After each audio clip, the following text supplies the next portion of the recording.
And joining us live in Studio B this morning is Dan Contreras, Air Force veteran, Vietnam veteran, coming in to comment on this. Dan, thank you so much for coming in. Appreciate it. It's my pleasure. Your thoughts when you hear the announcement from yesterday? Let's see if it happens. Because how many times have we heard that this has happened and it hasn't happened? So right now, all our veterans were just waiting. It's great news, but great news fizzles after a while. Now, you've been using the VA clinic here for the past 8 years? Past 8 years, yes. And what's that been like? Well, they've really helped me. Okay. You know, they've really helped me, and it's really not me, it's all my veterans, because everybody has their little complaints. My veterans, especially on mental health, that's the big problem. If they can get local mental health help, it would be, with the new clinic, it would be awesome for them. PTSD, as you mentioned, we have a few areas. You know, the Warrior Gallery. Yeah, Portrait of a Warrior Gallery offers it once a week. Really awesome for PTSD, and they have a great program. It's just getting more people involved, because a lot of people that have PTSD, veterans, don't want to admit it. So once they go there, they just break out, and it's just a great thing. But mental health, new clinic will really help the mental health veteran.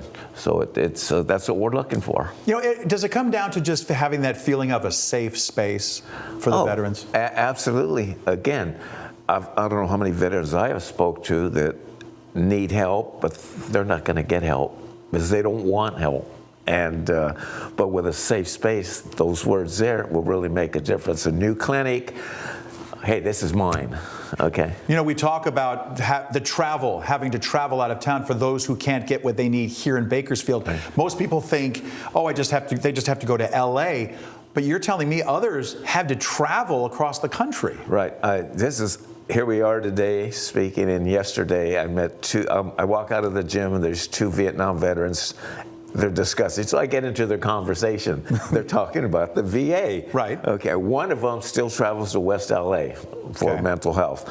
This other one, which absolutely I don't understand, I try to get it, but he had a transplant and he had to go to Tennessee to get a transplant through the VA, because the VA here couldn't do it. So he went to the Mayo Clinic in Tennessee to get his transplant. Wow. Yeah. And right now he's in fact, just a few minutes I spoke to him, I learned more about the VA than the whole time I was here.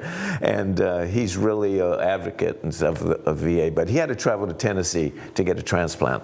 You know, you talk about all the different organizations in this town. Obviously, Kern County is very, very veteran, dedicated in many aspects. How does a new VA clinic just add to what's already there?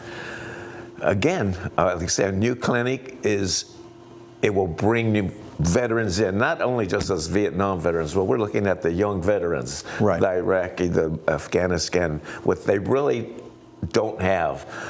And they're afraid. I'll use that word again. They're afraid to even attempt to get help, because I know I've spoke to a lot of veterans and no, I don't need it. I don't need it. Right. And they do need it. Right. Okay. And I think with the new clinic, it'll just make a huge difference in getting these young veterans to get help. Right. Yeah. Dan, thank you so much for coming in this morning. Truly appreciate it. Well, I appreciate you having me. All right. Okay. Let's head back in Studio A.